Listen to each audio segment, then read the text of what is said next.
I'll be going through the past, present, challenge, and outcome. So Leo, in the recent past, we have the Chariot card. Now, this card is about having a lot of energy, but it's not a free-for-all energy. It's a directed, controlled energy, and it has a goal in mind. You probably were feeling pretty clear on what your hopes and dreams involved and what you were willing to do to make them come true. This card, it's about determination and ambition. It's about getting things done and testing and proving that you've got what it takes. This is a sign that you should have moved forward with whatever you had in mind and give it your best shot. Remember, though, that you would have needed to use both your intellect and your heart in order to truly, fully be successful. Now, the Chariot card is paired with the Eight of Swords. Now, you could have been holding yourself back because you feared moving into the future, or because you were afraid of getting hurt by a new situation, or it could have been for no reason at all.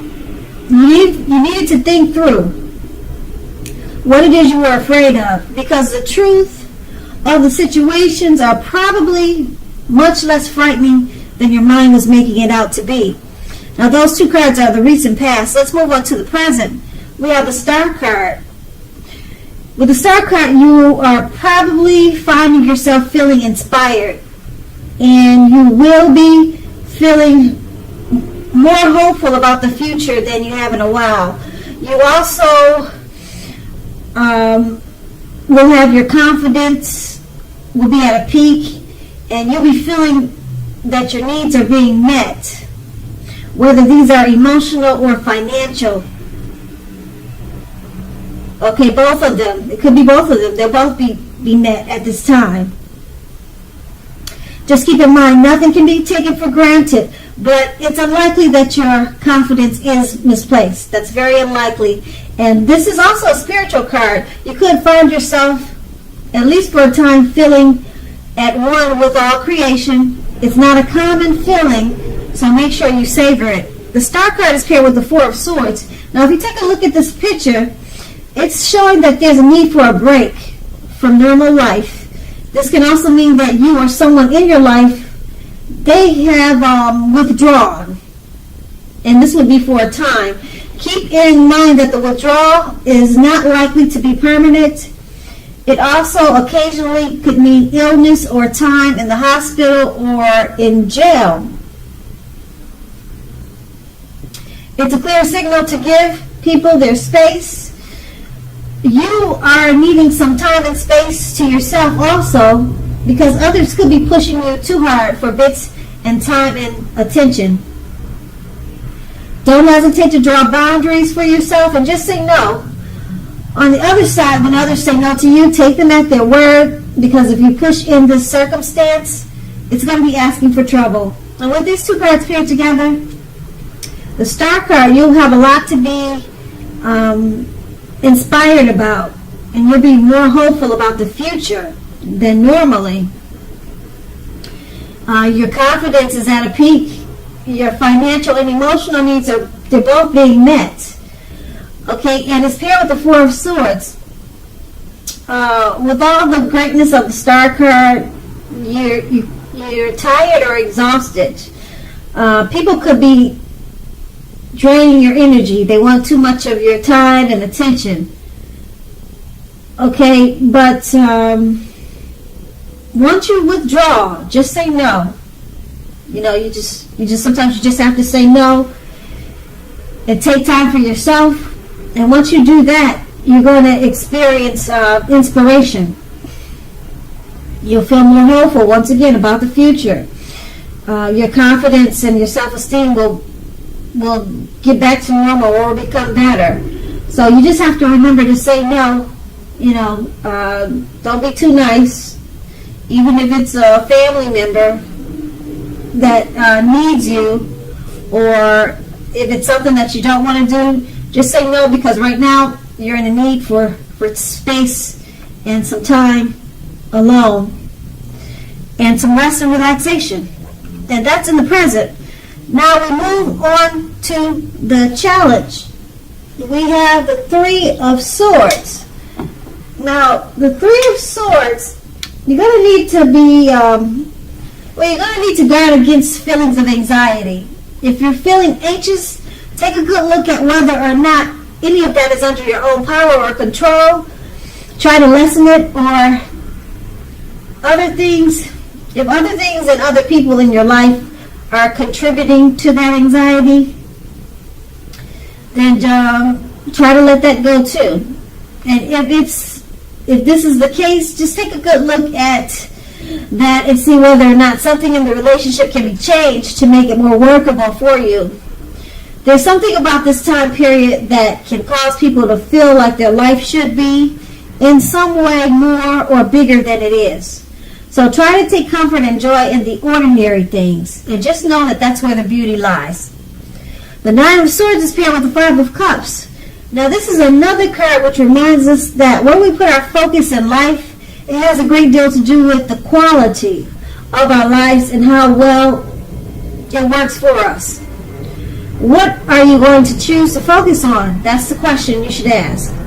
The implication is extremely clear. Are you going to cry over spilt milk, or are you going to focus on the milk you have and get on with your life? Now, the point is, watch where you put your focus and make sure that the focus is for your highest good. With these two cards paired together, you could be feeling anxious, have some anxiety. You need to take a look at yourself and figure out where is it coming from. Okay? Are you doing what the Five of Cups is indicating, that you're crying over spilt milk and it's causing you some worry and anxious feelings? Because it seems that way.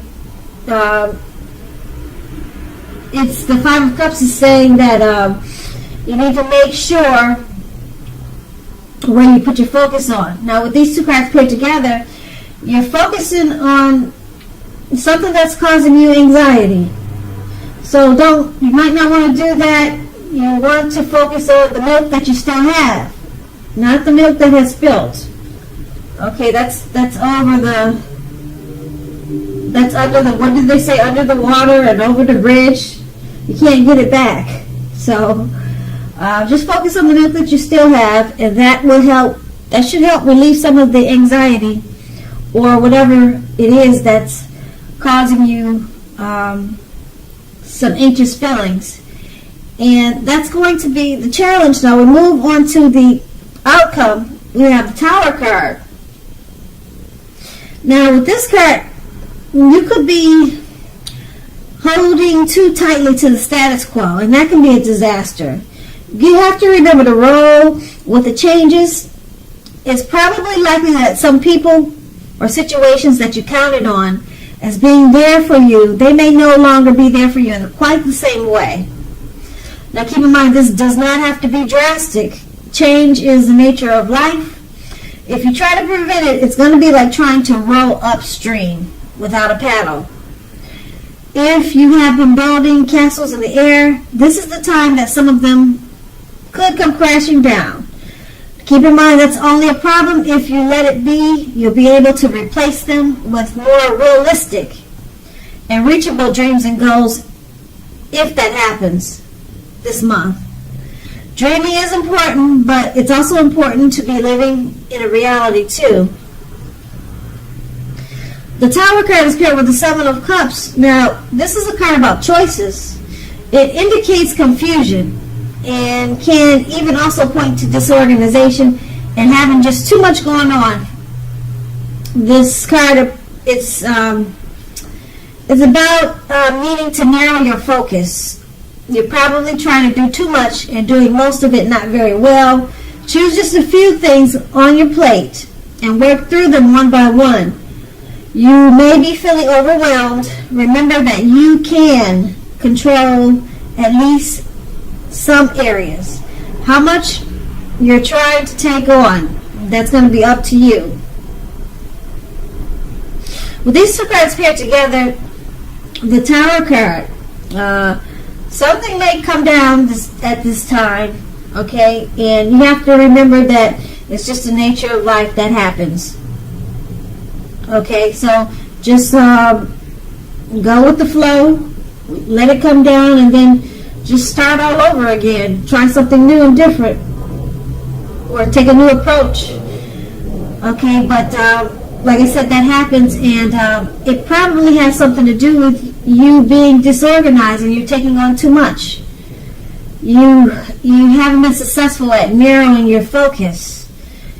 Okay, so you're doing too much of whatever it is, and you're not doing it too well. That's what the Seven of Cups is about.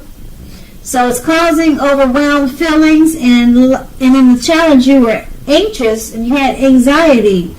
So it's caused a tower moment in the outcome. So some things have fallen apart, but you can rebuild them. So don't worry about it. Just let it fall down and just rebuild. And then you'll remember next time to do it with organization, and you'll do it when you have less anxiety, and then the outcome will be much better. So, Leo, I hope this resonates. As you know, general readings, they do not always resonate with everyone. Then again, if you like this reading, please like, subscribe, leave a comment if that's what you care to do. I thank you so very much for watching, and have a great day.